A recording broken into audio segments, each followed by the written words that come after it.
ठीक, तो हम लोग शुरू करते हैं। सबसे पहले अब हमने कहाँ पर छोड़ा था वहां पर से ही शुरू करते हैं। किस जगह पे अपन ने ये क्लास छोड़ी थी? तो वेयर वी लेफ्ट, हमने क्या क्या देखा था?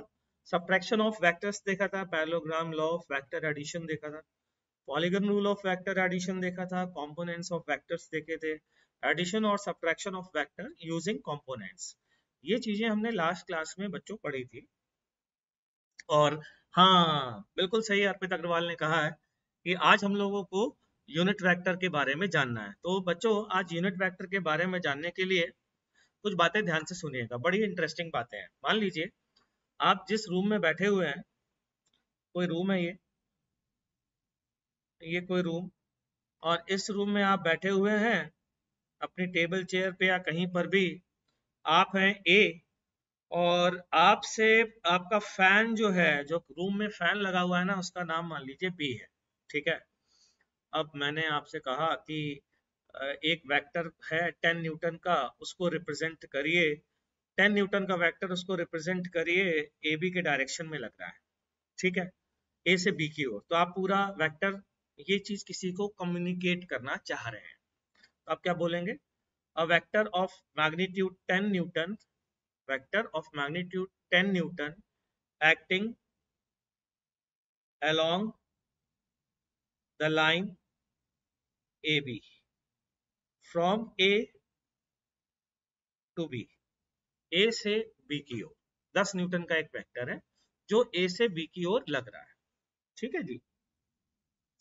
फिर एक बंदे ने कहा ऐसा करिए, 10 न्यूटन का फोर्स इस डायरेक्शन में नहीं, मैं ऐसे मेरा मन कर रहा है, आप रिप्रेजेंट करिए 20 मीटर डिस्प्लेसमेंट वेक्टर को जिसका direction same A to B ही है।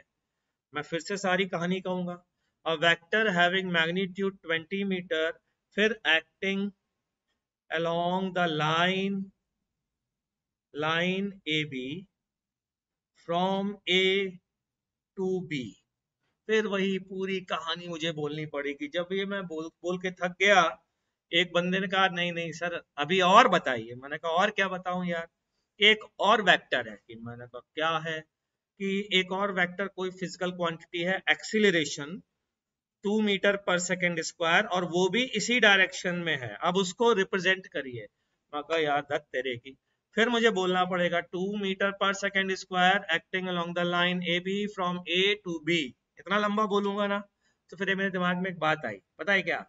मेरे दिमाग में एक बात आई कि इस पूरे सेंटेंस को एक नाम दे रहा हूं एन। ठीक है, मैं कह रहा हूं जहां एन लिखा हो इसका मतलब ये पूरा सेंटेंस है। तो अब मेरे लिए आसान हो जाएगा बच्चों। मैं कहूंगा 20 मीटर एन, मैं कहूंगा 2 metre per second square N. लोगों ने कहा एन क्या है? मैंने कहा ये एन, आप पढ़ लीजिए, ये है एन जो लिखा हुआ है। कहते अच्छा ये है एन। तो इससे सबके दिमाग में बात चमकी कि एन का काम क्या है? डायरेक्शन बताना। क्या एन का मल्टीप्लाई इसमें करने से, जो मैंने एन का बच्चों मल्टीप्लाई किया है, एन का मल्टीप्लाई जो किया है, उससे क्या मैग्नीट्यूड ऑफ वेक्टर में कोई डिफरेंस आया क्या? अभी भी मैग्नीट्यूड तो 2 मीटर पर सेकेंड स्क्वायर ही रहेगा। ठीक, तो एन का मल्टीप्लाई इस 2 मीटर पर सेकेंड स्क्वायर में करने से मैग्नीट्यूड वही रहा, केवल डायरेक्शन आ गया। वेक्टर क्वांटिटी बन गई, ये पूरी की नहीं बन गई। तो कह सकता हूं इसका खुद का मैग्नीट्यूड 1 होगा, क्योंकि मल्टीप्लाई करने से इसके मैग्नीट्यूड में कोई फर्क नहीं आ रहा। That's why this n is called unit vector. This n is called unit vector. अब इस बात को थोड़ा लिखा हुआ है, उससे समझ लीजिए क्या लिखा हुआ है, जरा ध्यान से देखिए। A vector can be written as 5 newton force act vector in the direction making an angle 30 degree from east towards north. फिर 10 metre displacement in the direction making an angle 30 degree from east towards north. फिर 5 metre per second velocity in the direction making an angle 30 degree from east towards north. ये बोल बोल के थक गया, तो मैंने कहा ये जो लिखा है ना, ये है यूनिट वेक्टर। इसको एक नाम दे दो और फिर मल्टीप्लाई करते जाओ। फिर देखो खटाखट खटाखट खटाखट कैसे काम आपका बनता जाएगा। So let in the direction making an angle 30 degree from east towards north, ये पूरा सेंटेंस जो है be equivalent to x cap. इसको एक्स कैप से रिप्रेजेंट करते हैं, जिसका मैग्नीट्यूड क्या होगा 1। ठीक, और कैप, अरे बर्थडे वाली कैप नहीं होती है, ऐसे लगा देते हैं ऊपर, वो वाली कैप है ये, इसको रिप्रेजेंटेशन ऐसे होता है। और बोलते भी कैप है, तो एक्स कैप रिप्रेजेंट करता है यूनिट वेक्टर को, और यूनिट वेक्टर क्या रिप्रेजेंट करता है, कोई भी डायरेक्शन, कोई पर्टिकुलर डायरेक्शन को कोई वेक्टर अगर रिप्रेजेंट कर रहा है केवल डायरेक्शन को, तो वो यूनिट वेक्टर कहलाएगा। ठीक है बच्चों, तो यूनिट वेक्टर क्या बताता है, केवल और केवल डायरेक्शन। अच्छा, यूनिट वेक्टर की खुद एक फिजिकल क्वांटिटी है क्या, जरा पीछे मुड़कर देखो, खुद एक फिजिकल क्वांटिटी है क्या, नहीं है। क्यों, तो 2 मीटर पर सेकेंड स्क्वायर में जब n का मल्टीप्लाई किया तो ये पूरा वेक्टर एक्सीलरेशन बन गया। ऐसे ही 5 मीटर पर सेकेंड में अगर मैं इसका पूरे का मल्टीप्लाई करूंगा तो ये वेलोसिटी बन जाएगा। 10 metre displacement in the direction, जिसको मैं एक्स कैप बोल रहा था, तो अब ये क्या बन जाएगा, 10 एक्स कैप बन जाएगा कि नहीं, क्या बन गया, डिस्प्लेसमेंट। अच्छा, ये क्या बन जाएगा, 5 एक्स कैप बन जाएगा कि नहीं, लेकिन ये क्या बनेगा, वेलोसिटी। इसका मतलब एक्स कैप का मल्टीप्लाई करने से फिजिकल क्वांटिटी वेलोसिटी वेलोसिटी ही रहती है, डिस्प्लेसमेंट डिस्प्लेसमेंट ही रहता है। इसका मतलब यूनिट वेक्टर का खुद एक फिजिकल क्वांटिटी नहीं है। और वो तो ऐसे भी देख लो, ये जो लिखा हुआ है बच्चों, ये जो लिखा हुआ है, ये क्या कोई फिजिकल क्वांटिटी है या सिर्फ डायरेक्शन बता रहा है, सिर्फ डायरेक्शन बता रहा है। ठीक, तो इसका मतलब यूनिट वेक्टर सिर्फ डायरेक्शन बताता है, इसका खुद का मैग्नीट्यूड 1 होता है, ये कोई फिजिकल क्वांटिटी को रिप्रेजेंट नहीं करता, इसलिए इसकी खुद की कोई यूनिट नहीं होती। तो चलिए जरा आगे देखते हैं। अब इन्होंने देखो उसी चीज को वापस से लिखा है, 1 5n x कैप, दूसरा वाला 10m x कैप, तीसरा वाला 5 metre per second x cap. ये बन गया वेक्टर रिप्रेजेंटेशन। सीधा मैग्नीट्यूड को मल्टीप्लाई करो किससे, यूनिट वेक्टर से, तो ये क्या काम करेगा, ये काम करेगा मैग्नीट्यूड का, और ये बताएंगे भाई साहब डायरेक्शन। डायरेक्शन कौन बताएगा, यूनिट वेक्टर। ठीक है बच्चों, तो यूनिट वेक्टर के बारे में खास खास पॉइंट क्या क्या बचे। आज के बाद किसी भी वेक्टर को हम रिप्रेजेंट कर सकते हैं, किसी भी वेक्टर को हम रिप्रेजेंट कर सकते हैं कंप्लीटली उसके मैग्नीट्यूड से, मतलब वही 10 न्यूटन डिस्प्लेसमेंट, और उसका मल्टीप्लाई कर दें किससे, यूनिट वेक्टर से। यहाँ पर ये डॉट डॉट मत बनाइएगा, ये गलत बन गया है, यहाँ डॉट वगैरह नहीं है। ठीक है, सिंपल ये रिलेशनशिप है। तो कोई भी vector can be represented as modulus 10 newton हो गया, और ए कैप क्या बताता है, making an angle of 30 degree in the direction making an angle of 30 degree from north towards east, वो सब सारी कहानी वो ए कैप बता रहा है। तो किसी भी वेक्टर को आज के बाद magnitude of that vector into unit vector से रिप्रेजेंट किया जा सकता है। अब यूनिट वेक्टर की वैल्यू क्या, इस फॉर्मूले से मैं ये कह सकता हूं क्या बच्चों, या इस फॉर्मूले से ये कह सकता हूं क्या कि unit vector is vector divided by its magnitude. क्यों, क्योंकि ये तो एक न्यूमेरिकल वैल्यू है, तो किसी वेक्टर से में उसके मैग्नीट्यूड से डिवाइड कर दो तो खुद ही सोचो ना, यूनिट वेक्टर तो बन ही जाएगा। एक, इसका मैग्नीट्यूड 1 हो गया, ठीक, दूसरा जो फिजिकल क्वांटिटी ऊपर है वही फिजिकल क्वांटिटी नीचे है, तो डायमेंशन लेस भी बन गया, इसकी कोई डायमेंशन नहीं होगी। और क्या बता रहा है ये, डायरेक्शन किसके अलोंग, वेक्टर ए के अलोंग। सर वेक्टर ए के अलोंग कैसे बता, अरे बताया था ना यार क्लास में कि किसी वेक्टर में किसी नंबर का मल्टीप्लाई करने से, किसी वेक्टर में किसी नंबर से मल्टीप्लाई करने से वो वेक्टर का मैग्नीट्यूड उतने ही टाइम्स हो जाता है, और अगर नंबर पॉजिटिव है तो डायरेक्शन सेम रहेगा, अगर नंबर नेगेटिव है तो डायरेक्शन अपोजिट हो जाएगा। ठीक, ये बात हमने डिस्कस की थी।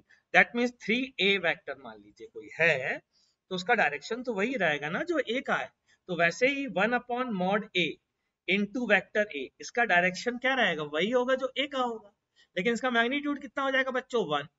तो ये होगा unit vector in the direction of A, this is unit vector in the direction of A. तो ये है तरीका यूनिट वेक्टर निकालने का।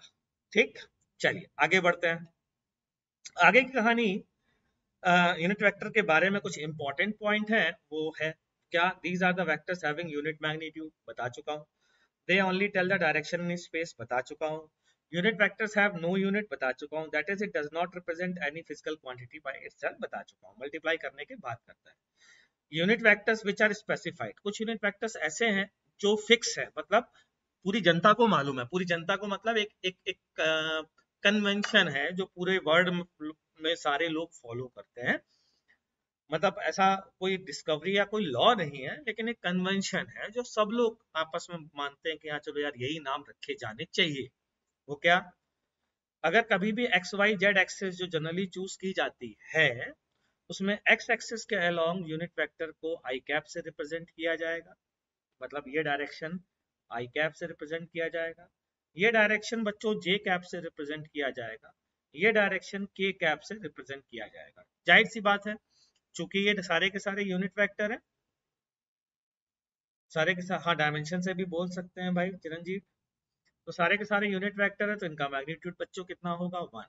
ठीक, चलिए आगे बढ़ते हैं। Right the following vectors in analytical form. किसी ने कहा 5 metre per second velocity towards positive x axis, जरा अब बताइए इसको कैसे रिप्रेजेंट करेंगे, तो मैं बोलूंगा 5 मीटर पर सेकंड आई कैप। इतने लंबे स्टेटमेंट को खटाक से अपन बोल सकते हैं 5 मीटर पर सेकंड आई कैप। किसी ने कहा अच्छा चलिए बहुत नेता बन रहे हैं आप, बहुत हीरो बन रहे हैं, इसको बताइए क्या बोलेंगे, मैंने कहा लो जी 5 माइनस आई कैप, या फिर minus of 5 i cap, 5 metre per second obviously i cap. आया समझ में? ठीक, तो आज के बाद वेक्टर में इतनी लंबी कहानी लिखने की जरूरत नहीं है, कोई वेक्टर अलोंग एक्स एक्सिस है तो आप इसको ऐसे लिख सकते हैं। जब मैंने ये क्वेश्चन किया ना, तो मेरे दिमाग में एक बात आई, ध्यान से सुनना, बड़ी शानदार बात। मेरे दिमाग में एक बात आई कि सर ने हमारे पढ़ाया था, ध्यान देना, कि किसी भी वेक्टर को उसके कंपोनेंट के फॉर्म में रिप्रेजेंट किया जा सकता है। फॉर एग्जाम्पल, ये एक वेक्टर है ए, और ये वेक्टर ए, ध्यान देना जरा, एंगल थीटा बना रहा है पॉजिटिव एक्स एक्सिस से।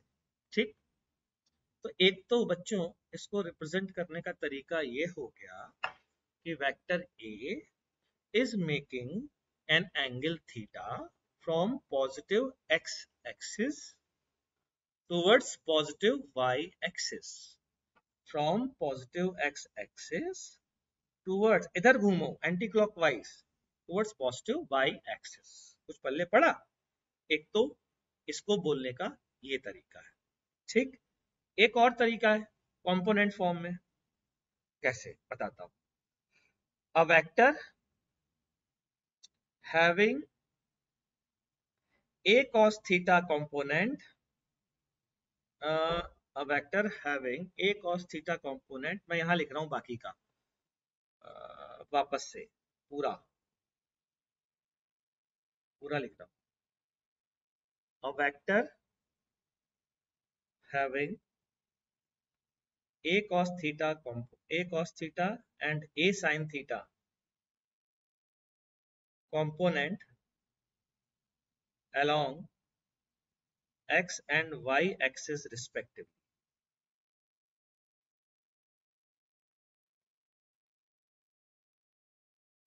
ऐसे भी तो लिख सकते हैं, क्यों भाई, ऐसे लिखा जा सकता है कि नहीं, है ना, इस तरीके से भी लिखा जा सकता है भाई। ये बात मेरा बोलने का मन नहीं है। A vector making an angle theta from positive x axis towards positive y axis having magnitude a, मैं कर नहीं, अ vector having a cos theta and a sin theta, दोनों बातें सेम है कि नहीं है, पहले ये बताओ। ये क्लियर? अब ध्यान से सुनना, बहुत ही आसान चीज होने वाली है। वो क्या, ध्यान दीजिएगा, वो ये कि general analytical representation of vector अब बहुत आसानी से किया जा सकता है। ये देखिए आपके सामने है, मैंने कहा ये एक, अभी भी थोड़ी देर पहले बात की थी, ये थीटा, ठीक है, ये वेक्टर ए, ये ए एक्स जो है ऐसे नहीं लिखा है, ये ऐसे लिखा है ए एक्स, और ये लिखा है ए वाई। ए एक्स क्या है, ए एक्स है ए कॉस थीटा, ए एक्स जो क्या है बच्चों, ए एक्स है, ए एक्स है ए कॉस थीटा, और ए वाई है ए साइन थीटा, मतलब कंपोनेंट। तो अगर मैं इतना लंबा जो स्टेटमेंट बोल रहा था, ध्यान देना बच्चों जरा, बहुत इंपॉर्टेंट चीज बताने जा रहा हूँ। ये देखो, ये वाला स्टेटमेंट जो मैंने बोला, ये वाला, इस स्टेटमेंट को देखो, ये जो स्टेटमेंट, ये वाला, अ vector having a cos theta component along positive x axis, a sin theta component along positive y axis। मैं इतनी पूरी बात को, अगर आई कैप और जे कैप यूनिट वेक्टर डिफाइन किए जा चुके हैं, तो क्या मैं कह सकता हूं a vector having component a cos theta along positive x axis को, इस पूरी बात को क्या मैं कह सकता हूँ, ax I cap, vector component along positive x axis is ax I cap। मतलब ये बोलने की जरूरत नहीं है क्योंकि I cap डिफाइन कर चुका हूँ। What is I cap? I cap is unit vector along x axis। ये क्या बताता है? ये बताता है अगर I cap हम किसी भी वेक्टर के बाद लगा देंगे तो वो वेक्टर उस डायरेक्शन को शो करेगा। क्लियर? तो मैंने कहा वेक्टर A, ध्यान से सुनना बच्चों, vector A is having component A cos theta along positive x axis। ये लो, इस I cap ने along positive x axis तो I cap से खत्म कर दिया, and A sin theta along y positive y axis. इस पूरी बात को खट से आपने यूं लिख दिया और आपने कहा खत्म हो गया, बस अब कुछ करने की जरूरत ही नहीं है। This is the representation, analytical representation of vector. क्या बच्चा पार्टी कुछ समझ में आ रहा है कि नहीं आ रहा? a cos theta i cap plus a sin theta j cap, क्या ये बात समझ में आ गई? तो a cos theta i cap plus a sin theta j cap अगर मैं बोल रहा हूं तो इसका मतलब क्या है? इसका मतलब ये है कि अ वेक्टर हैविंग कंपोनेंट, इसको यूं मत सोचो, इसको यूं सोचो, उल्टा बताता हूँ, जरा ध्यान से सुनो। आपको ऐसे बोला गया है कि अब ए इक्वल्स टू, मान लीजिए ए जो है वो कोई डिस्प्लेसमेंट वेक्टर है, 3 मीटर आई कैप प्लस 4 मीटर जे कैप, ये दिया गया है। अब थोड़ा डिटेल में बताता हूँ। मान लीजिए ऐसे किसी वेक्टर को रिप्रेजेंट किया गया है। इसका मतलब वो क्या कहना चाह रहा है? इसका मतलब वो कहना चाह रहा है, जो मैंने कंपोनेंट की डेफिनेशन में पढ़ाया था, एक ऐसा वेक्टर बच्चों जिसका एक्स एक्सिस के अलोंग कंपोनेंट जो है 3 मीटर, एक वेक्टर ले लीजिए जो एक्स एक्सिस के अलोंग है, एक 4 मीटर का वेक्टर ले लीजिए जो वाई एक्सिस के लॉन्ग है। इन दोनों का जो रिजल्टेंट है ना, दैट इज वेक्टर ए। ये वेक्टर ए है। ये आपको कैसे पता चल गया? मैंने कहा ऐसे पता चल गया, 3m इंटू आई कैप है और हमारे सर ने पढ़ाया है कि यूनिट वेक्टर आई कैप से मल्टीप्लाई करने का मतलब ये पूरा वेक्टर 3m आई कैप इस डायरेक्शन का एक वेक्टर बन गया। ऐसे ही 4m जे कैप इस डायरेक्शन का एक वेक्टर बन गया। और वेक्टर एडिशन हमारे सर ने पढ़ाया है, एक वेक्टर जहां खत्म होता है वहां से दूसरा वेक्टर शुरू होता है। ठीक, पहले वेक्टर की टेल से दूसरे वेक्टर के हेड तक को जब हम जोड़ते हैं तो रिजल्टेंट आता है। कुछ याद आ रहा है बच्चों? अब देखिए, क्या हम ए वेक्टर का एंगल थीटा बता सकते हैं? बिल्कुल बता सकते हैं। कि कैसे? कि अरे देखो जरा ध्यान से, ये जो थीटा है उसमें टेन थीटा की वैल्यू क्या है बच्चों? टेन थीटा की वैल्यू बोलो क्या है? 4 परपेंडिकुलर अपॉन बेस 4/3, ये टेन थीटा की वैल्यू है। अच्छा मैग्नीट्यूड बताइए। मैंने कहा आपने पाइथागोरस थ्योरम पढ़ी है कि हाँ पढ़ी है, तो मैग्नीट्यूड बताइए, हाइपोटेनस की लेंथ बताइए। तो आप बोलेंगे 3 स्क्वायर प्लस 4 स्क्वायर, और ये कितना आ गया? 5 मीटर। तो एक बंदे ने हमें बताया था ये है वेक्टर ए, और हमने उसको इस फॉर्म में भी लिख लिया। उसका डायरेक्शन भी पता चल गया है एक्स एक्सिस से, और उसका टोटल मैग्नीट्यूड क्या होगा ये भी पता चल गया है एक्स एक्सिस से। तो इन जनरल आज के बाद अगर मैं आपसे पूछूं, इन जनरल अगर आज के बाद मैं आपसे पूछूं बच्चों, तो क्या मैं कह सकता हूं? ध्यान से सुनना। अगर ए वेक्टर दिया गया है A x i cap plus A y j cap, तो क्या मैं कह सकता हूं mod A equals to root over A x square plus A Y square? वही वाली बात, ये होगा ए एक्स आई कैप, ये होगा ए वाई जे कैप। तो ये ए एक्स आई कैप में ये लेंथ कितनी हो गई? ए एक्स। ये लेंथ कितनी हो गई? ए वाई। ये ट्राइंगल बन गया कैसा? Right angle. ये है हाइपोटेनस, तो हाइपोटेनस की वैल्यू बेस की लेंथ का स्क्वायर प्लस परपेंडिकुलर का स्क्वायर का रूट, ये हाइपोटेनस की लेंथ आ गई। ठीक, तो यहाँ से मॉड ए की वैल्यू आ गई। अच्छा टेन थीटा बोलो बच्चों जरा ए एक्स और ए वाई के टर्म में। तो देखो जरा टेन थीटा हमेशा क्या होगा? क्या आप बता सकते हैं टेन थीटा हमेशा क्या होगा? अरे देखो ना यार ड्रॉ करके, ये अगर वेक्टर है ए, ये है ए वाई लेंथ और ये है ए एक्स लेंथ, तो बताइए टेन थीटा, ये ए एक्स लेंथ है, तो बताइए टेन थीटा जो है एक्स एक्सिस से जो एंगल वेक्टर ए बना रहा है वो टेन थीटा उसका कितना होगा? तो मैं कह सकता हूँ ए वाई अपॉन ए एक्स के बराबर होगा बच्चों। तो ये जनरल बात है, ये बड़ी इंपॉर्टेंट बात है, इसको जरूर से लिख लीजिएगा, बहुत इंपॉर्टेंट है, ध्यान रखिएगा। ठीक है, क्या है ये इंपॉर्टेंट बात? सर क्या आप कहना चाह रहे हैं? मैं कहना चाह रहा हूँ अगर एक तो चीज, दोनों चीजें पता, उल्टा ध्यान से सुनना, उल्टा सीधा दो चीजें हमने पढ़ी है। अगर वेक्टर ए दिया है, उसका एक्स एक्सिस से एंगल दिया है थीटा, तो हम उसको वेक्टर फॉर्म में आई कैप और जे कैप के फॉर्म में रिप्रेजेंट कर सकते हैं। वेक्टर दिया है, फिर से बोल रहा हूँ, वेक्टर दिया है ए और एक्स एक्सिस से एंगल दिया है थीटा, तो हम उसको आई कैप और जे कैप के फॉर्म में रिप्रेजेंट कर सकते हैं कि कैसे, कि ए कॉस थीटा आई कैप प्लस ए साइन थीटा जे कैप। ये हो गई एक बात। अब इसका उल्टा, हमको वेक्टर दिया गया है A x i cap plus A y j cap, इससे हमें ए और थीटा निकालना है। तो हम कहेंगे mod A equal to under root A x square plus A Y square, जैसा कि लिखाया मैंने, दिख रहा है आपको पीछे, क्यों भाई? ठीक। और दूसरी चीज आप ध्यान से सुनिएगा, टेन थीटा की वैल्यू क्या होगी, A y upon A x. A y upon A x का मतलब क्या है, component along y axis upon component along x axis. ठीक, मेरे हिसाब से मैं आपको ये बात समझा पाया हूँ। चलिए आगे बढ़ते हैं, एक एग्जांपल कर लेते हैं, आप ट्राई करिए। Write components of the following vector along x and y axis, also find the angle made by the vector with x axis and unit vector in the direction of the vector। चलिए शुरू हो जाइए, पहले इस question को आप करिए, एक मिनट आपको देता हूं और फिर मैं आपको बताऊं।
ठीक है, मेरे हिसाब से क्वेश्चन आपसे हो गया होगा, नहीं हुआ है तो देख लीजिए, ध्यान से सुनिएगा।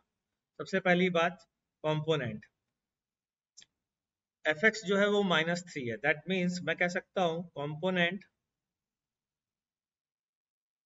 Of vector F along positive x axis is -3 Newton and component of F along y axis is 4 Newton. ये तो हो गई पहले कहानी। -3 क्यों बोल रहा हूं, क्योंकि आई कैप पॉजिटिव एक्स एक्सिस के अलॉन्ग होता है और ये लिखा है -3 आई कैप। क्लियर? चलिए बहुत ही बढ़िया बात, ये हो गई एक बात। दूसरी बात, also find the angle made by the vector with x axis. ये कह रहा है एक्स एक्सिस से एंगल भी बताइए। एक्स एक्सिस से ध्यान से सुनिएगा जरा, कैसे पहले ड्रॉ करने जा रहा हूं। ये है एक्स एक्सिस पॉजिटिव, ये है वाई एक्सिस। अब देखिए -3 आई कैप कैसे ड्रॉ करूं, जल्दी बताइए। -3 आई कैप उल्टे डायरेक्शन में इधर ड्रॉ किया जाएगा बच्चों। ठीक, तो ये हो गया 3 आई कैप -3 आई कैप इस डायरेक्शन। ठीक, फिर इसमें ऐड क्या करना है, 4 जे कैप न्यूटन, तो इसमें 4 जे कैप ऐड कर दीजिए। अब जो रिजल्टेंट आएगा वो वही आएगा जिसकी हमारे क्वेश्चन में चर्चा की जा रही है। ध्यान से सुनना, आपसे एंगल पूछा जा रहा है एक्स एक्सिस से, मतलब ये एंगल पूछा जा रहा है, तो एक काम करिए, पहले ये एंगल निकाल लेते हैं। चलिए बच्चों बताइए ये एंगल कितना आएगा, ये वाला एंगल। तो ये लेंथ कितनी है, 4, ये परपेंडिकुलर की, और बेस की लेंथ कितनी है, 3। तो अगर मैं थीटा इसको अल्फा बोल देता हूँ, तो 10 अल्फा की वैल्यू 4/3 होगी। ठीक है, इसका मतलब अल्फा की वैल्यू 53 डिग्री होगी। लेकिन थोड़ा दिमाग पर अपने जोर डालिए, अगर अल्फा 53 है तो ये एंगल कितना होगा, ये वाला। क्या मैं कह सकता हूँ, अगर मैं इसको थीटा बोलता हूँ तो क्या मैं कह सकता हूँ थीटा 180 डिग्री -53 होगा? चेक कर लीजिए जरा, 183 डिग्री -53 डिग्री। क्या मैं सही बोल रहा हूँ? ठीक है, तो ये कितना आया जरा बताइए तो सही, 127 डिग्री आ रहा है कि वन, चेक करिए 127 डिग्री आ रहा है क्या? बिल्कुल आ रहा है। तो दूसरे पार्ट का आंसर आ गया। क्या है दूसरा part, also find the angle made by the vector with x axis, कितना आंसर आया? 127 डिग्री। तीसरा part, and unit vector in the direction of the vector, एक यूनिट वेक्टर चाहिए इन द डायरेक्शन ऑफ वेक्टर। इसको फिर से मैं आपको समय दे रहा हूं, 1 मिनट का ट्राई करिए। चलिए अब मैं भी आंसर निकाल के जरा देखता हूँ, मेरे से आता है कि नहीं, याद दिलाता हूँ।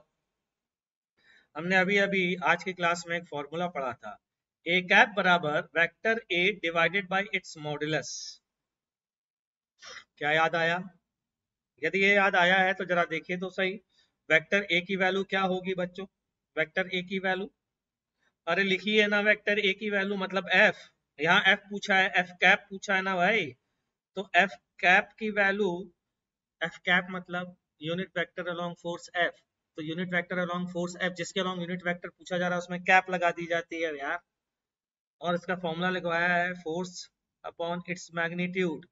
मैग्नीट्यूड कब बताया निकालना? अरे अभी थोड़ी देर पहले बताया था ना यार, इसका मैग्नीट्यूड निकालो मतलब इसकी लेंथ, मैग्नीट्यूड का मतलब लेंथ। अगर ये 4 लेंथ है और ये 3 लेंथ है तो बताओ ये वाली लेंथ कितनी हो जाएगी? 5 हो जाएगी। और वेक्टर फॉर्म में तो ये लिख ही रखा है, तो -3i cap plus 4j cap divided by 5।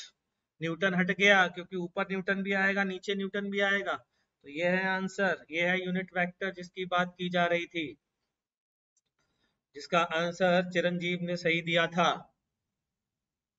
चलिए आगे बढ़ते हैं बच्चा पार्टी, ठीक है। एग्जाम्पल 2, अरे वाह आपके तो मजे आ गए, एक और एग्जाम्पल करने को मिल गया। चलिए बताइए फटाफट जल्दी से, मैग्नीट्यूड बताइए, डायरेक्शन बताइए, यूनिट वेक्टर बताइए। मतलब मैग्नीट्यूड और angle from positive x axis, direction का मतलब क्या है? Angle from positive x axis, from positive x axis, ये बताइए। और उसके बाद फिर यूनिट वेक्टर बताइए। चलिए 1 मिनट दे रहा हूँ आपको, 1 से 1.5 मिनट दे रहा हूँ, इस बार हो जाना चाहिए। जरा मैं भी निकाल के देख लेता हूँ बच्चा पार्टी, मेरे से आ रहा है कि नहीं। तो वापस से ये -12y कैप, तो ये x, ये y, माइनस डायरेक्शन में, माइनस डायरेक्शन का मतलब इस डायरेक्शन में कितना बच्चों? 12, और इस डायरेक्शन में कितना? 5। ठीक है, कैसे पता चलो सर इस डायरेक्शन और उस डायरेक्शन? अरे ये -12 आई कैप है और इस डायरेक्शन में होता है आई कैप, और इस डायरेक्शन में होता है जे कैप। 5 में जे कैप का मल्टीप्लाई है तो 5 ऊपर हुआ ना, ठीक, ये हो गया 13। कैसे हुआ? निकालो बाइट करके, ऐसे हुआ, √5² प्लस 12² चेक करो 13 के बराबर आता है कि नहीं आता, ठीक। दूसरी बात, एंगल ये वाला पूछा गया है, लेकिन हम तो ये वाला एंगल सर गुरुजी बता सकते हैं, कोई बात नहीं, ये बताओ उसको 180 में से सब्ट्रैक्ट कर दो जैसा कि मैंने बताया था। तो टेन अल्फा की वैल्यू बताओ बच्चों, टेन अल्फा आ गया 5/12। तो अल्फा की वैल्यू को लिखा जा सकता है ऐसे, टेन, इसको बोलते हैं टेन इनवर्स, ये लिखने का एक तरीका है, घबराना नहीं बस, ठीक है। तो एंगल कितना हो गया? क्या मैं कह सकता हूँ ये वाला एंगल थीटा जो है वो 180 माइनस टेन इनवर्स 5/12 होगा कि नहीं होगा? ठीक, चलिए ये एक कहानी खत्म। अच्छा, तो हमारा डायरेक्शन आ गया, angle from positive x axis, magnitude 13 आ गया। अब जरा यूनिट वेक्टर पर आते हैं, तो A cap equals to -12 I cap vector divided by its magnitude, ये लीजिए आंसर।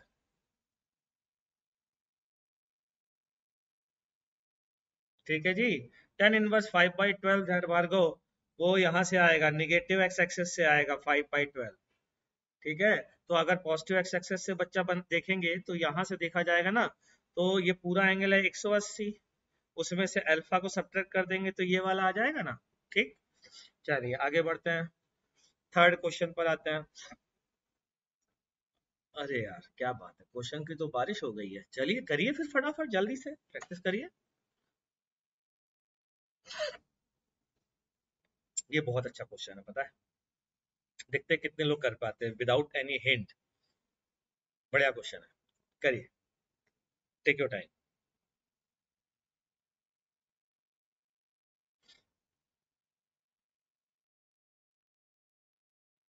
चलिए अब मैं इस क्वेश्चन का आंसर बताता हूँ, ध्यान से देखिएगा जरा सभी लोग, ठीक है। एक वेक्टर है 10 न्यूटन मैग्नीट्यूड का, ठीक है, उसको रिप्रेजेंट करना है इन the direction of resultant of in the direction of resultant of this and this. सबसे पहले सदगुरु जी इसका रिजल्टेंट निकाले कैसे, ये तो बताया ही नहीं आपने। बिल्कुल सही बात है। तो सबसे पहली चीज एडिशन समझिए। अगर दो वेक्टर दिए हैं, एनालिटिकल फॉर्म में एडिशन कैसे करते हैं बच्चों, पहले ये सीख लीजिए, ठीक है। तो अगर एक वेक्टर है A one I cap plus A two J cap, ठीक है।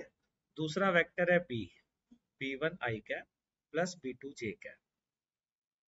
तो रिजल्टेंट जो हम पहले जो ट्राइंगल रूल से निकालते थे ना बच्चों, वो याद करिए। कंपोनेंट मेथड में क्या बताया था, एक्स वाले आपस में ऐड हो जाते हैं, वाई वाले आपस में ऐड हो जाते हैं, याद आया। तो ये इसका एक्स वाला कंपोनेंट है, तो एक्स वाला एक्स के साथ। तो रिजल्टेंट आर से डिनोट कर रहा हूँ, ठीक है। A one plus B one I cap plus, अब A one B one negative भी हो सकते हैं, ध्यान रखिएगा, नंबर है A two plus B two J cap.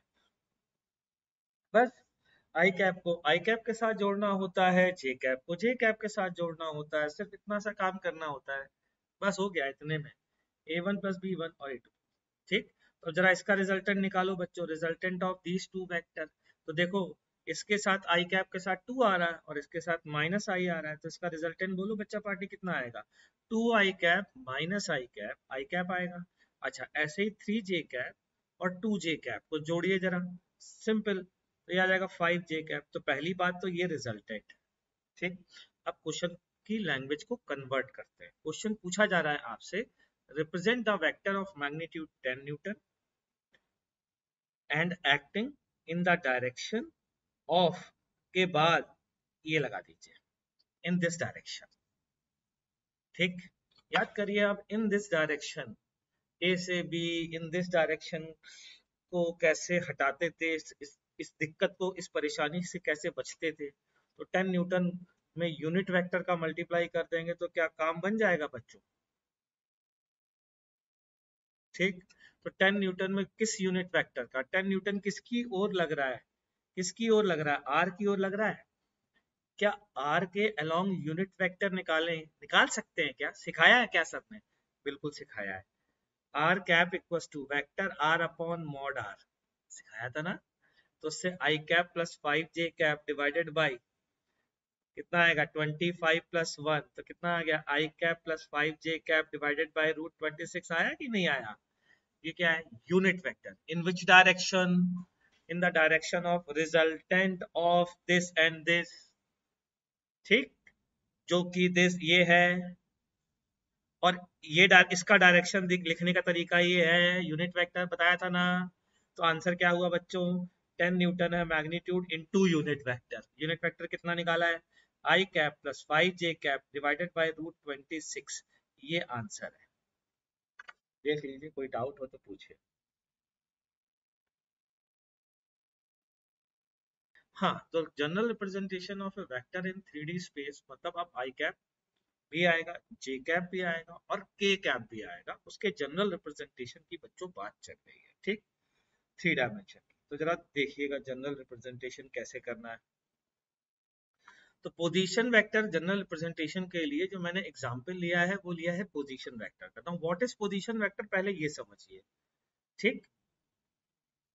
तो पोजीशन वेक्टर होता है बच्चों किसी भी पॉइंट का, जैसे मेरे कमरे में एक फोन, एक पंखा लगा है और मैं ओरिजिन हूँ, मेरा सर जो है वो ओरिजिन ओ है। मतलब यहाँ से एक एक्स एक्सिस निकाल दीजिए, एक वाई निकाल दीजिए और एक जेड निकाल दीजिए, ठीक है। और ये ओरिजिन ओ मेरा चेहरा है।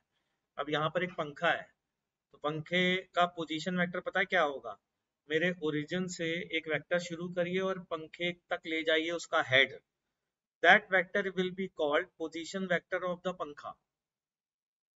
तो position vector of a point which represents the position of that point with respect to reference axis, जो लिखा है उसी को पढ़ रहा हूँ। Its direction is always away from the origin and towards the given point. तो जैसे ये मेरी बॉटल है, इस बॉटल का जो हेड है, मेरे रिस्पेक्ट में ये मेरा ये वो ओरिजिन है, इसके रिस्पेक्ट में इसका पोजीशन वेक्टर क्या होगा, यहाँ से एक एरो बना दो, ये इसका हेड बना दो, हो गया खत्म। मैं वापस से डेफिनेशन पर आता हूँ पोजीशन वेक्टर की। है ना। किसी ने कहा कि जरा ये बताइए कि यार इसका पोजीशन वेक्टर क्या होगा, इस चीज का पोजीशन वेक्टर मेरे से पूछा गया है। मैं कहा ठीक, कि पोजीशन वेक्टर ये है ओरिजिन, यहाँ से एक एरो बनाइए, ये हो गया हेड, और ये हेड बन गया तो ये पोजीशन वेक्टर बन गया। ठीक, तो पोजीशन वेक्टर का मीनिंग समझ में आ गया है जी, पोजीशन वेक्टर क्या चीज है। तो जरा इसको डायग्राम से दिखाने का प्रयास करता हूँ। पोजीशन वेक्टर ऑफ पॉइंट 3,4, क्या आपने कोऑर्डिनेट ज्योमेट्री पढ़ी है बच्चों? थोड़ा बहुत अंदाजा तो होगा। ये एक्स है, ये वाई है, ठीक है। 1 2 3, ये हो गया 3, और 1 2 3 4, ठीक, ये हो गया 4, तो ये हो गया 3,4। ये है ओरिजिन। तो पता है पोजीशन वेक्टर पॉइंट ए का क्या कहलाएगा? ओरिजिन से एक वेक्टर स्टार्ट करिए, ए पर खत्म कर दीजिए, that is position vector of A. That's it, खत्म। समझ में आ गया? ये पोजीशन वेक्टर हो गया ए का। बस इतना सा काम करना था। ठीक, ऐसे करते हैं पोजीशन वेक्टर। अच्छा, तो ये हो गया वेक्टर। इसको रिप्रेजेंट कैसे करें? इस तरफ 3 चलना है तो 3i कैप, इस तरफ कितना चलना है 4 चलना है तो 4j कैप। तो पूरा वेक्टर क्या कहलाएगा? 3i cap plus 4j cap, 3i cap plus 4j cap. बस हो गई, इतनी सी बात। ठीक, चलिए आगे बढ़ते हैं बच्चों। ये था 2 डायमेंशन में पोजीशन वेक्टर। अब आते हैं 3 डायमेंशन से में पोजीशन वेक्टर। ठीक, 3 डायमेंशन में जरा पोजीशन वेक्टर देखिएगा भाई, बड़ा मुश्किल होता है बनाना, लेकिन कोशिश की है। ये एक्स है, एक्सेस है, ये वाई एक्सेस है बच्चों, ये जेड एक्सेस है, ठीक है। और ये है ओरिजिन, ये ओरिजिन है। अब यहाँ से हम एक्स डिस्टेंस एक्स एक्सेस के अलॉन्ग चले, फिर वाई डिस्टेंस जेड, ये है एक्स एक्सेस ना, फिर वाई डिस्टेंस, फिर जेड डिस्टेंस चले जेड एक्सेस के पैरेलल, ठीक, और फिर वाई डिस्टेंस चले वाई के पैरेलल। हम पहुंच गए यहाँ पर। आप अपने कमरे में सोच सकते हैं, कमरे में जो दीवार जो दीवार और जो फ्लोर है उसकी, उसके एक कोने पे बिल्कुल खड़े हो जाइए। एक डायरेक्शन में एक्स ले लीजिए, एक डायरेक्शन में वाई ले लीजिए, और एक डायरेक्शन में जेड ले लीजिए, ठीक है।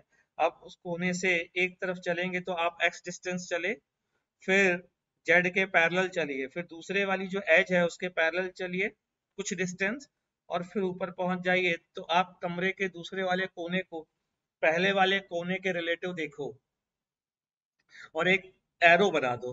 वो ये एरो बना हुआ है बच्चों, जो ऐसे 3 डायमेंशन में दिखाना थोड़ा मुश्किल है। ये एरो समझ पा रहे हो क्या? एक कोने से दूसरे कोने का, ठीक है, क्लियर। अच्छा, अब polygon rule of vector addition लगाओ जरा। इस वेक्टर को क्या लिखोगे? इस वेक्टर का कोऑर्डिनेट है x comma y comma z, ठीक। तो एक्स आई कैप, एक्स के लॉन्ग कितना चले, एक्स के लॉन्ग एक्स चले, वाई जेड के लॉन्ग जेड चले, वाई के लॉन्ग वाई डिस्टेंस चले, तो हम क्या बोलेंगे? X i cap plus y j cap plus z k cap is the position vector of point x comma y comma z. X comma y comma z कोई point है, उस पर पहुंचना है। कैसे पहुंचोगे? जैसे मैं तुमसे 2 डायमेंशन में पूछता हूँ, एक्स कॉमा वाई एक पॉइंट है, तो यहाँ पहुंचना है, तो कैसे पहुंचोगे? पहले एक्स के लॉन्ग एक्स डिस्टेंस चलोगे, वाई के पैरेलल वाई चलोगे, तो पहुंच जाओगे। वैसे ही अगर एक्स वाई जेड है, तो एक्स के लॉन्ग एक्स, वाई के लॉन्ग वाई, ऐसे भी जा सकते हो आपने, मतलब आप पहले वाई चलो। ध्यान से सुनना, आप एक्स के लॉन्ग एक्स, वाई के लॉन्ग वाई, और जेड के लॉन्ग जेड, चेक करो वहीं पहुंच गए क्या? ऐसे भी जा सकते हो, क्लियर। अच्छा, इस ये जो आपको क्यूबॉइड दिख रहा है, इसकी तीनों साइड में एक साइड की लेंथ वाई होगी, दूसरे की जेड होगी, और तीसरे की एक्स होगी, ठीक। तो आपको पता है कि डायगोनल की लेंथ क्या होती है अगर किसी क्यूबॉइड की side length x y z हो तो? पता है ना क्या होगी? ये होगी। तो किसी भी जनरल वेक्टर का मैग्नीट्यूड क्या होगा अगर उस वेक्टर को मैं रिप्रेजेंट करूं ए x i cap plus A y j cap plus A z k cap, तो आप क्या कहोगे बच्चों? आप कहोगे एक्स के लॉन्ग गुरुजी ए एक्स है, वाई के लॉन्ग गुरुजी ए वाई है, जेड के लॉन्ग गुरुजी ए जेड है। तो ये जो रिजल्टेंट है ये इस क्यूबॉइड का डायगोनल है, और क्यूबॉइड का डायगोनल क्या होगा? Under root A x square plus A Y square plus A Z square. तो इसकी लेंथ अगर कोई पूछता है बच्चों तो हम क्या बोलेंगे? ये जो लिखी हुई है ये बोलेंगे। नहीं पता तो जान लीजिए कैसे निकाली जाएगी, वो देखिए। एक और तरीका है निकालने का बच्चा पार्टी, जरा ध्यान से सुनिएगा। जरा देखो तो सही, इसकी लेंथ क्या होगी, ये इसकी लेंथ, ये लेंथ क्या होगी? ये जेड है, और ये वाली एक्स है, तो ये वाली Z square plus x square होगी कि नहीं होगी? फेस डायगोनल मतलब आप अपने कमरे में देखिए, जो नीचे वाला स्क्वायर बन रहा है या नीचे वाला जो रेक्टेंगल बन रहा है उसके डायगोनल की length x square plus z square हो गई, ठीक है। और सामने क्या खड़ा हुआ है, वाई, सामने क्या है, वाई, और ये लेंथ क्या है, under root x square plus z square, ये क्या है, वाई, ये क्या है, under root x square plus z square, ये क्या है, वाई। तो अब ये हाइपोटेनस क्या होगी, x square plus z square plus y square का रूट। खत्म हो गया ये तरीका सोचने का, ठीक। तो ये है कहानी बच्चों, वेक्टर के रिप्रेजेंटेशन की 3D में। थोड़ा सा घर पे टाइम दीजिएगा, आपको समझ में आ जाएगा।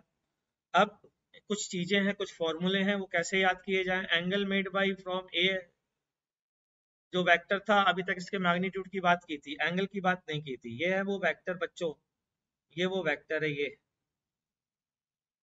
एक्स एक्सिस से कितना एंगल बना रहा है, अल्फा मान लिया है, वाई एक्सिस से मान लिया है बीटा, और जेड एक्सिस से मान लिया है गा, ठीक। ये हमने मान लिया है। तो आपके कमरे के नीचे वाले डायगोनल से ऊपर वाले डायगोनल एक एज से अल्फा बना रहा है, दूसरी एज से बीटा बना रहा है, और वर्टिकल एज से गामा बना रहा है, ऐसा मान लीजिए। तो कॉस अल्फा की वैल्यू ये, कॉस बीटा की वैल्यू ये, कॉस गामा की वैल्यू ये होगी। कौन प्रूफ कर सकता है कि यही होगी? बहुत आसानी से प्रूफ किया जा सकता है बच्चों, बहुत आसानी से। सोचिए तो सही, कैसे प्रूफ करेंगे? कॉस अल्फा की वैल्यू ए एक्स बाई ए कहां से आई?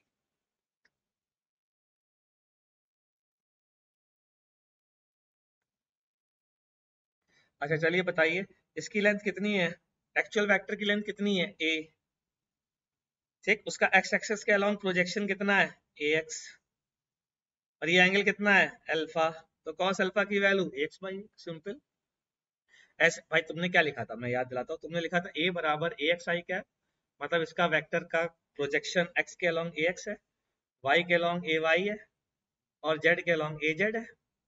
तो बहुत सिंपल सी बात है। इसी तरीके से जेड के अलोंग कितना होगा, जेड के अलोंग ए जेड होगा, तो A Z by A cos gamma, A Y by A cos beta. Clear? आया समझ में बच्चों? अच्छा ये आने के बाद जरा समेशन कर दीजिए कॉस स्क्वायर अल्फा। अच्छा इसका एक और मेथड बताएगा, वन मोर मेथड में बताऊं, टेंशन मत लेना, ठीक है। इसकी टेंशन मत, एक और मेथड बताऊंगा, बिल्कुल tension. Cos square beta plus cos square gamma, अभी नहीं, थोड़ा देर बाद।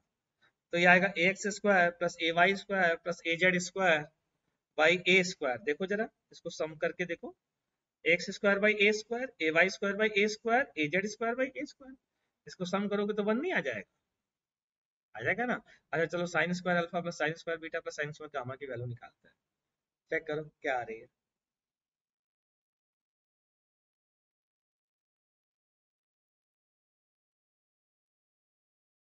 कॉस थ्री माइनस, अरे साइन स्क्वायर अल्फा को लिखा one minus cos square alpha, sine square beta को लिखा one minus sine square cos square beta, sine square gamma को लिखा one minus cos square gamma. ठीक है, ये लिख दिया। यहाँ पर वैल्यू आ गई, तो three minus this value equal to two. तो बड़ी इंटरेस्टिंग वैल्यू है। cos square alpha plus cos square beta plus cos square gamma is one, sin square alpha plus sin square beta plus sin square gamma equal to two. ठीक, क्या चीज है गुरुजी ये? अरे भैया ये है जहां अल्फा बीटा गामा वेक्टर जो है थ्री डायमेंशन स्पेस में एक्स एक्सिस, वाई एक्सिस और जेड एक्सिस से एंगल बना रहा है, यही तो बताया है।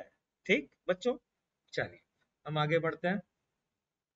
तो general representation of vector in 3D space में जो फाइनल रिजल्ट है वो वापस से लिख दे रहा हूँ। ये और ये तो बता चुका हूँ। इनके नाम, इनके वर्ड यूज किए जाते हैं direction cosine. Cos alpha, cos beta, cos gamma are called direction cosine. ये डायरेक्शन कोसाइन बोले जाते हैं। ठीक, क्लियर? ठीक है, चलिए आगे बढ़ते हैं। General representation of vector in 3D space में अगली चीज ध्यान से सुनिएगा, vector component of x x y plane. मतलब किसी ने कहा ए बराबर ए एक्स आई कैप है, ए वाई जे कैप है, plus A z k cap है। ठीक है, एक्स वाई प्लेन पर बताइए कौन कौन से वेक्टर आएंगे, तो मैं कहूंगा यही दो तो आएंगे।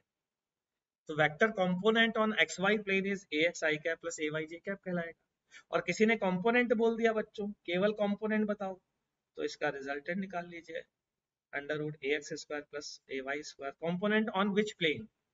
On x y plane. ठीक, बाकी कंपोनेंट ना बोल करके प्रोजेक्शन बोलना चाहिए, ज्यादा अच्छा वर्ड। नहीं याद आ रहा है ये कैसे आया? देखो, ये आई कैप है, ये जे कैप है, यानी कि ये वेक्टर किसके अलोंग होगा? एक्स एक्सिस के अलोंग होगा। ये वेक्टर किसके अलोंग होगा? वाई एक्सिस के अलोंग होगा। भैया ये वेक्टर और ये वेक्टर, ये वेक्टर चले आप एक्स के अलोंग ए एक्स, वाई के अलोंग ए वाई, और फिर आप जेड के अलोंग ए जेड बाद में चले हो ना यार, जेड ऊपर की ओर है मान लो, ठीक है? तो ये आपका ए आया, ध्यान से सुनना, ये आपका ए आया। अब इसमें क्यूब बना लिया गया था, ये ए आ गया, ए ऐसे क्यूब बना लिया गया था पूरा, ऐसे समझाने के लिए ये क्यूब बना लिया गया था, ये वेक्टर ए आ गया। तो अगर मैं एक्स वाई प्लेन पर बोलूं तो केवल ए एक्स और ए वाई का समेशन ही तो इसका एक्स वाई प्लेन पे प्रोजेक्शन आएगा इस वेक्टर ए का, और उसमें अगर मैं जेड के अलोंग वाला जोड़ दूंगा तो कंप्लीट वेक्टर आ जाएगा। ए x i cap plus A y जे, ये वाला वेक्टर क्या हो गया? ए x i cap plus A y j cap हो गया, जो नीचे वाला है। मैं फिर से बनाऊं, फिर से बनाता हूँ, थोड़ा साफ बनाता हूँ, शायद मैं समझा पाऊंगा। एक मिनट का मुझे समय दीजिए, देखना जरा ध्यान से। ये है x, ठीक है, ये है y, ये कौन सा प्लेन है बच्चों? y जो है ऐसे बना देता हूँ, ऐसे बनाऊंगा तो आपको समझ में नहीं आएगा, ये थोड़ा बेहतर बनाने का प्रयास करता हूँ बच्चों को समझाने के लिए। बच्चों ये x है और ये y है, ये प्लेन है आपके कमरे का, हॉरिजॉन्टल प्लेन, मतलब ये एंगल 90 डिग्री है, ठीक है? और ये आपके कमरे की जो वर्टिकल वॉल है ना, उसकी एज है जेड। यहाँ तक क्लियर? ठीक है। अब आपको एक वेक्टर को रिप्रेजेंट करना है, ध्यान से सुनना। तो आप ये वेक्टर आपका आपका कमरा बना देता हूँ, पहले तो आपका ये कमरा बना देता हूँ,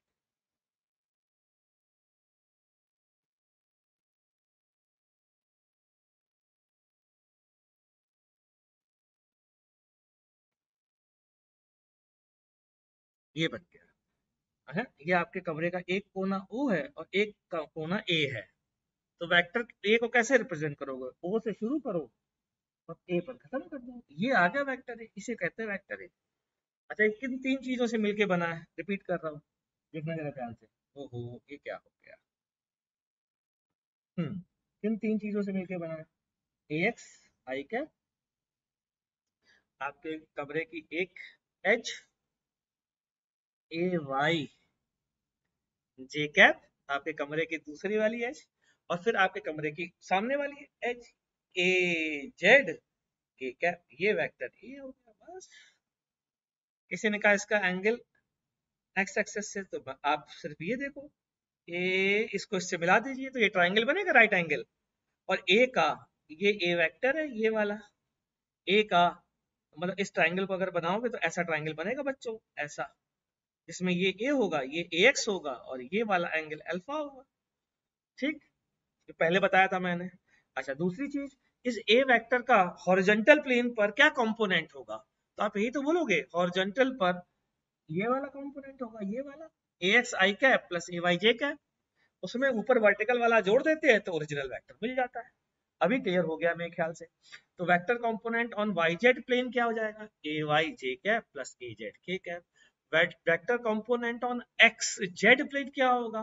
तो एक्स के साथ ए एक्स और जेड के साथ ए जेड, तो ए x i cap plus A z k cap, ये हो गया, ठीक? चलिए आगे बढ़ते हैं। अब थोड़ा सा थोड़ी डेफिनेशंस वगैरह बता देते हैं ताकि हम क्वेश्चन कर सके इस पर बेस्ड, मतलब किस पर बेस्ड? इस 3D वेक्टर पर बेस्ड कुछ क्वेश्चन पूछे जाते हैं हमसे, तो वो क्वेश्चन करने के लिए हमें डिस्प्लेसमेंट की डेफिनेशन पता होनी चाहिए। तो डेफिनेशन क्या है, लिखी हुई है। Displacement of a particle during its motion is a vector whose magnitude is equal to the minimum distance between final and initial point, and this vector is directed from initial to final point। बच्चों ध्यान से सुनना जरा। एक particle जो है, एक particle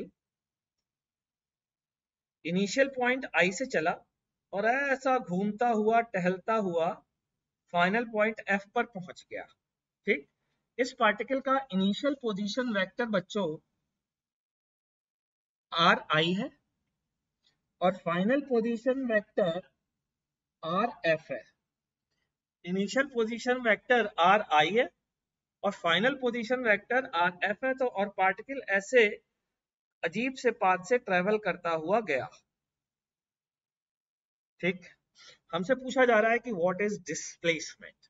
तो displacement vector is the having magnitude, magnitude क्या है, it is the minimum distance between initial and final point. सीधा इनिशियल को फाइनल से एक स्ट्रेट लाइन से जोड़ दो, ये तो मिनिमम डिस्टेंस होगी। और डायरेक्शन क्या है, इनिशियल से फाइनल की ओर, इनिशियल से फाइनल की ओर, ये लीजिए साफ डायरेक्शन। तो ये वेक्टर जो है ना, ये डिस्प्लेसमेंट।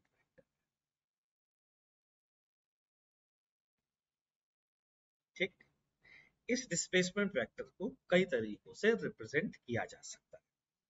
पहला, ध्यान से सुनना, इस डिस्प्लेसमेंट वेक्टर को मान लो मैंने डी बोला, मान लो डी बोला, जरा triangle rule of vector addition लगाओ बच्चा पार्टी। ये वाला ट्राइंगल प्लस ये वाला ट्राइंगल बराबर ये वाला ट्राइंगल, देखो दिख रहा है कि नहीं एरो से। तो क्या मैं कह सकता हूँ R initial plus displacement vector बराबर R final. That means displacement vector is R final minus R initial. ठीक, तो रिप्रेजेंट करने का तरीका सुनना, क्या मैं कह सकता हूँ displacement is difference of position vector, final position vector minus initial position vector. ठीक, तो मैथ्स में एक सिंबल यूज होता है उल्टा ट्राइंगल, सॉरी उल्टा ट्राइंगल तो कुछ और होता है, ट्राइंगल ऐसे, इसको ट्राइंगल भी बोलते हैं। इसको साथ ही साथ अगर ये किसी वेक्टर क्वांटिटी के या स्केलर क्वांटिटी के पहले लगाए तो ये डिफरेंस बताता है, इसको बोलते हैं डेल्टा, बोला जाता है डेल्टा आर। मतलब अगर डेल्टा, अगर ये आर के पहले लिखा हुआ है तो इस पूरी क्वांटिटी को बोला जाएगा डेल्टा आर, डेल्टा आर ऐसे बोले। डेल्टा आर का मतलब होता है, हमेशा ध्यान रखिए, किसी क्वांटिटी के में डेल्टा अगर लगा दिया जाए तो उसका डिफरेंस होता है। जैसे अगर मैं कहूँ डेल्टा ए, तो उसका मतलब होगा A final minus A initial. तो position vector final minus position vector initial मतलब डेल्टा आर। ठीक है, एक और कहते हैं इसको, ध्यान से सुनना। अगर आप वन को आई को ओरिजिन मान लो थोड़ी देर के लिए, आप इस पर खड़े हो जाओ, अपनी नाक जो है आई पर रख दो, ये ओ बना लो, सोच लो। ठीक है, और मैं पूछूं आपसे एफ का पोजीशन वेक्टर बताओ आई पे खड़े होकर के, तो आई पर ओरिजिन मानते हुए एफ का पोजीशन वेक्टर यही तो होगा बच्चों, चेक करो, आई से एफ की ओर यही तो होगा। तो displacement is also called position vector of final point with respect to initial point। ये है डिस्प्लेसमेंट को बोलने के कई तरीके। देख लीजिए बच्चों, क्या ये बात समझ में आ गई है आपको? उम्मीद करता हूँ आ गई होगी। और जो एक्चुअल पाथ होता है ये तो पता ही होगा, ये डिस्टेंस कहलाता है। जो actual path travelled by the particle होता है वो डिस्टेंस कहलाता है। ठीक, क्लियर है ये चीज, समझ में आई बात? चलिए आगे बढ़ते हैं बच्चों। ये मैंने डायग्राम बना करके समझाने का प्रयास किया है, वही वाला जो भी थोड़ी देर पहले बता रहे थे। आर इनिशियल, ये इनिशियल है, ये फाइनल है, ये एक्चुअल पाथ लेंथ है, तो ये कहलाएगी डिस्टेंस और ये कहलाएगा डिस्प्लेसमेंट। ठीक है, ये मैंने यहाँ पर बाय ट्रायंगल रूल निकाल करके वही चीज बताई है जो मैंने अभी थोड़ी देर पहले पढ़ाई है। ठीक है, अब आती है एवरेज वेलोसिटी किसे कहते हैं। Average velocity is displacement upon time, velocity assumed to be constant। Average velocity velocity के बराबर हो सकती है अगर वेलोसिटी कांस्टेंट है। इफ वेलोसिटी इज कांस्टेंट तो हम कह सकते हैं कि एवरेज वेलोसिटी को ऐसे रिप्रेजेंट करते हैं, वेलोसिटी के बराबर इफ v इज कांस्टेंट। ये बात बस जान लीजिए, आगे चल करके आपको बता दूं। इस कारण से क्या मैं कह सकता हूँ एवरेज वेलोसिटी जो चूंकि डिस्प्लेसमेंट अपॉन टाइम के बराबर होती है, तो जो डायरेक्शन डिस्प्लेसमेंट का होगा वही डायरेक्शन वेलोसिटी का होगा, ये कहा जा सकता है बच्चों। क्यों भाई? ठीक है, चलिए आगे बढ़ते हैं। ये एग्जाम्पल, इसको नोट कर लीजिए। मुझे पता है कि आज बहुत सारी चीजें मैंने पढ़ाई हैं आपको, तो आज मैं यहीं पर ही रोक रहा हूँ, इस क्वेश्चन के साथ ही रोक रहा हूँ, बस यहीं तक वीडियो रखूंगा क्योंकि आज 3 डायमेंशनल हुआ है। तो मेरा मानना है बच्चों घर पे समय दीजिएगा। आज के लेक्चर में खासकर जो बच्चे 9th में जिन्होंने पहले नहीं पढ़ रखा है ना, उनके लिए आज का लेक्चर में काफी कंटेंट हो गया है, मतलब काफी समय देना पड़ेगा आपको अपने घर पर समझने के लिए। तो समय जरूर दीजिएगा। कैसे समय देते हैं मैं बता चुका हूँ आपको। आप पढ़िएगा थोड़ा सा, टीचर बन करके इमेजिनरी किसी इंसान को वही चीजें पढ़ाने की कोशिश करिएगा। मेरी पढ़ाए हुए आज के लेक्चर को छोटे छोटे पार्ट में डिवाइड करिएगा और हर छोटे पार्ट को टीचर बन करके पढ़ाइएगा। अगर आप ऐसा करेंगे, पहले समझिएगा फिर पढ़ाइएगा, ऐसा नहीं पढ़ाना शुरू कर दिया। पढ़ाने तभी पाएंगे जब आप समझने का प्रयास करेंगे। ठीक है बच्चों, तो आज इतना ही रख रहा हूँ। नेक्स्ट क्लास में मिलते हैं इसके आगे और इस क्वेश्चन के सोल्यूशन के साथ। तो इस क्वेश्चन को लिख लीजिए आप लोग, ताकि नेक्स्ट क्लास में आप इसका सोल्यूशन मुझे बता सकें। चलिए, मैं क्लास यहीं पर एंड करता हूँ बच्चों। तो टाटा बाय बाय।